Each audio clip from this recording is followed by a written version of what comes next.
आज मैं जिस मूवी की कहानी आपको बताने वाला हूँ वो रिलीज हुई थी 2009 में और उसने वर्ल्ड वाइड 2.9 बिलियन डॉलर्स का कलेक्शन किया था और सबसे ज्यादा कमाई करने वाली मूवी बनी थी। जेम्स कैमरॉन के डायरेक्शन में बनी फिल्म अवतार।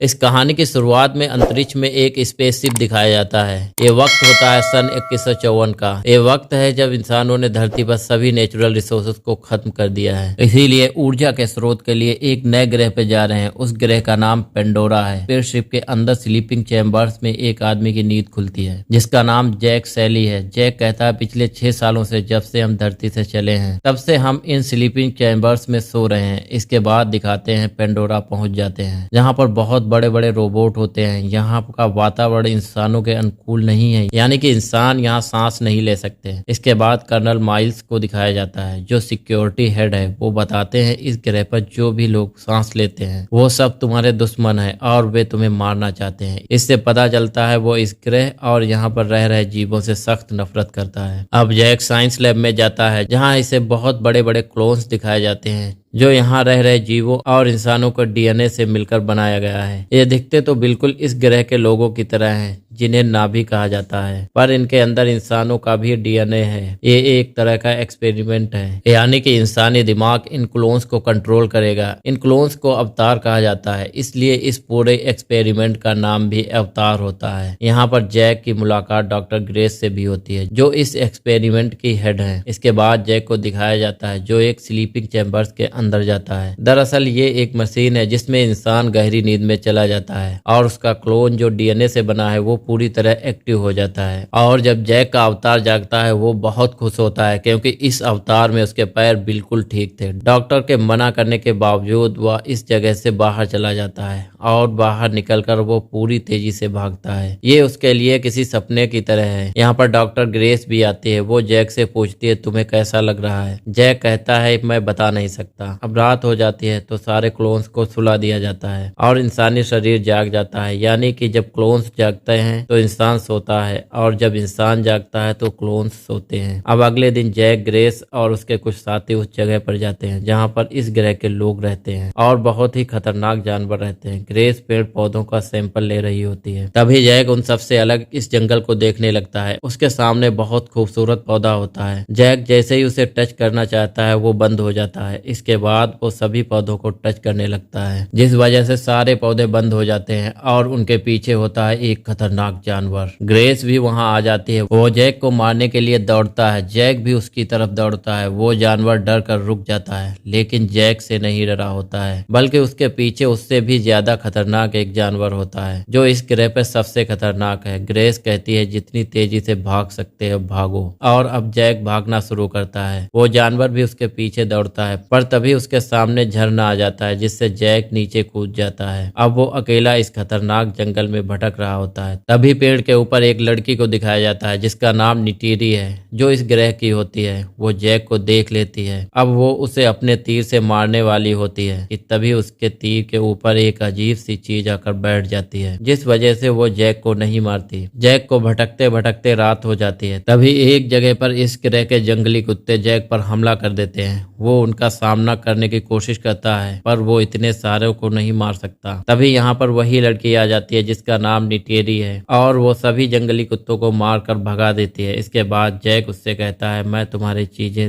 सीखना चाहता हूँ। निटेरी कहती है आसमानी लोग इसे सीख नहीं सकते क्योंकि उन्हें कुदरत नहीं दिखती। और तभी जैक के ऊपर वही फूल जो निटेरी के तीर पर आकर बैठे थे उसके पूरे शरीर पर बैठ जाते हैं। ये देखकर निटेरी पूरी तरीके से हैरान हो जाती है। जैक उससे पूछता है ये सब क्या है। वो बताती है ये पवित्र आत्माओं के पेड़ के बीज हैं। तुम्हारी आत्मा बहुत पवित्र है। उसके बाद उसी के कबीले के कुछ लोग यहाँ पर आ जाते हैं। वो जैक को बंदी बनाकर अपने कबीले में ले जाते हैं। निटीरी के पिता यहाँ के सरदार हैं और वह उसकी माँ स्पिरिचुअल गुरु है। जैक का खून टेस्ट करती है और वो समझ जाती है ये एक पवित्र आत्मा है। जैक कहता है मैं तुम्हारे तय तरीके सीखना चाहता हूँ। वो जैक को सिखाने के लिए मान जाती हैं। रात को जैक यहाँ पर सो जाता है और अगले ही पल कैंप में उसका इंसानी शरीर उठ जाता है। जैक को जिंदा देखकर सभी लोग हैरान होते हैं, क्योंकि सभी को लग रहा था जैक का अवतार वाले शरीर को किसी ने मार दिया होगा। जैक बताता है, मैं उनके कबीले में शामिल हो गया हूँ, वो मुझे सिखाने के लिए तैयार हैं। और पीटर कहता है, जहाँ पर उनका गाँव है वहाँ पर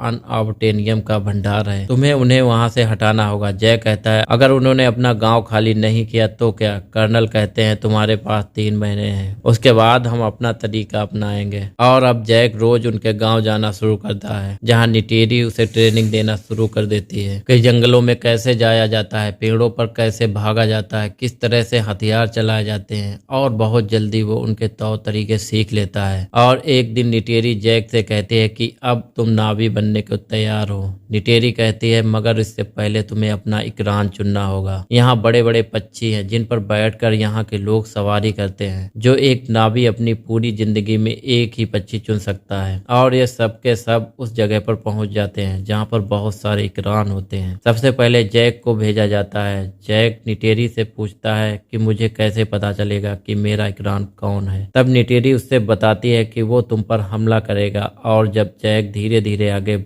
बढ़ने लगता है, एक इकरान उस पर हमला करता है। जैक बड़ी मुश्किल से उस पर अपना कंट्रोल लेता है और फिर वो उसकी सवारी करता है। एक दिन जब निटेरी और जैक अपने इकरान पर आसमान की ऊंचाइयों में उड़ रहे थे, तभी उन पर एक बड़ा इकरान हमला कर देता है जो छोटे इकरान को खाता है। तभी जैक और निटेरी उससे बचकर एक जगह पर पहुंच जाते हैं जहां निटेरी बताती है इसे तुर्क कहा जाता है। जैक को अपनी पूरी रीति रिवाजों के साथ ये लोग अपने में शामिल कर लेते हैं। निटेरी जैक को एक पवित्र जगह पर ले जाती है। वो कहते हैं, यहाँ हम प्रार्थना करते हैं, इसे आवासों का पेड़ कहा जाता है। निटेरी कहती है कि अब तुम हम में से हो गए हो, इस पेड़ की शाखाओं से धनुष बना सकते हो और हमारे कबीले के किसी भी लड़की को चुन सकते हो। तो जैक कहता है, मैं पहले ही चुन चुका हूँ, पर उसे भी मुझे चुनना होगा। निटेरी समझ जाती है कि वो उसी के बारे में बात कर रहा है। निटेरी कहती है वो पहले ही चुन चुकी है। अगली सुबह जब निटेरी की आंखें खुलती है, वो देखती है वहां पर बहुत बड़ी बड़ी मशीनें जो चारों तरफ से पेड़ों को तोड़ रही थी। वो जैक को उठाने की कोशिश करती है, पर जैक इंसानी रूप में उठा होता है। उसे यहाँ उठने के लिए मशीन के अंदर जाना होगा। वो जल्दी से मशीन के अंदर जाता है, जिससे वो जाग जाता है। वो देखता है इंसान कुल देवता के वृक्ष को तोड़ रहे हैं। वो उस मशीन पर चढ़कर उसके कैमरे को तोड़ देता है,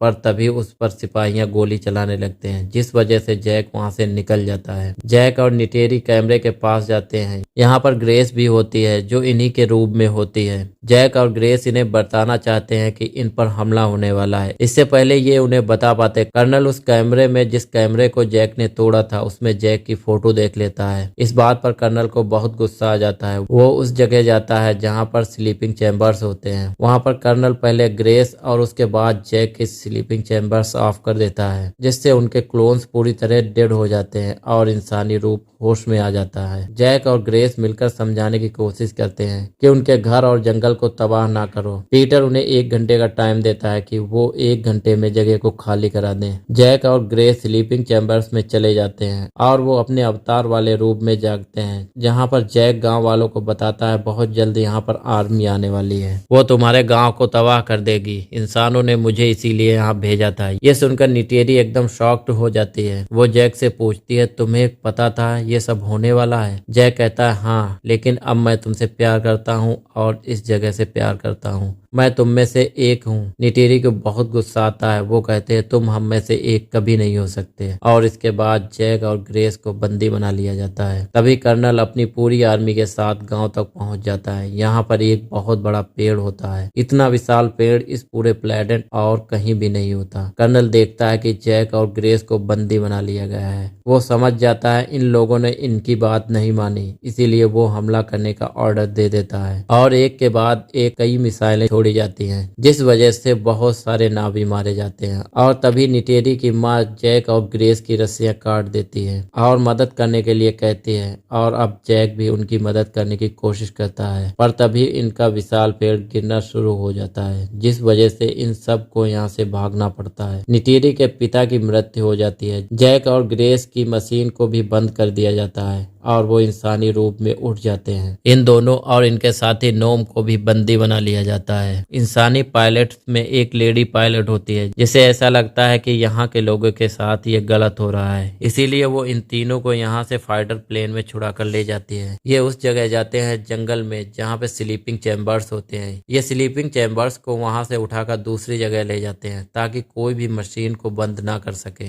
और एक बार फिर से जैक स्लीपिंग चैम्बर्स के अंदर जाता है और वो क्लोन के रूप में उठ जाता है। वो देखता है चारों तरफ राख ही राख है। जैक कहता है उन्हें मेरी जरूरत है, लेकिन मुझे एक बार फिर से अपनी वफादारी साबित करनी होगी। वो अपने इकरान को बुलाता है। वो आसमान में उड़ रहा होता है, उसके नीचे तुर्क भी उड़ रहा होता है। तुर्क इस प्लेनेट का सबसे खतरनाक और सबसे बड़ा पक्षी है। जैक अपने इकरान से तुर्क के ऊपर छलांग मार देता है। वहीं हम नावी को देखते हैं जो प्रार्थना कर रहे होते हैं और तभी वहां पर सब डर जाते हैं क्योंकि उनकी तरफ तुर्क इकरान बढ़ रहा होता है जो पशु पक्षी यहाँ के लोगों को खा जाता है। जब वो नीचे आता है तो ये लोग देखते हैं उस पर जैक सवारी कर रहा है। ये देखकर एक बार फिर निटेरी को जैक पर विश्वास हो जाता है। जैक बताता है इंसानी लोग हमारी तरफ बढ़ रहे हैं, वो चाहते हैं कि इस जगह को खाली कर दें, पर अब एक संदेश इंसानों तक जाना चाहिए कि चाहे कुछ भी हो जाए हम इस जगह को खाली नहीं करेंगे। अब जैक आत्माओं के वृक्ष के पास जाता है जहाँ पर इस प्लेनेट की देवी है जिसका नाम एवा है। उनसे प्रार्थना करता है। अगले दिन इंसान इनके आत्माओं के पेड़ को नष्ट करने के लिए आगे बढ़ रहे होते, लेकिन जैक और इसके सभी साथी युद्ध के लिए तैयार हैं। जैक के कुछ साथी हवा से पक्षियों से उन पर हमला करते हैं, कुछ जमीन से लड़ते हैं। जैक के पास इस प्लेनेट का सबसे बड़ा पक्षी है, इसीलिए वो इंसानों के बहुत से हेलीकॉप्टर्स को अपने पंखों से तोड़ देता है। जैक बहुत बहादुरी से सामना करता है, लेकिन इंसानों के पास हथियार और गोला बारूद है, जबकि इस प्लेनेट के लोगों के पास ऐसा कुछ भी नहीं है। इसीलिए इस प्लेनेट के लोगों की धीरे धीरे हार होना शुरू हो जाती है और एक पल ऐसा आता है जब निटेरी फंस जाती है। सोल्जर्स उसकी तरफ बढ़ रहे होते हैं, वो भी इंसानों के सामने आने ही वाली होती है। तभी इंसानों के रेडियो पर एक मैसेज मिलता है, कोई बहुत तेजी से तुम्हारी ओर बढ़ रहा है और बहुत जल्द इस प्लेनेट के खतरनाक जानवर जिन पर गोला बारूद भी असर नहीं करती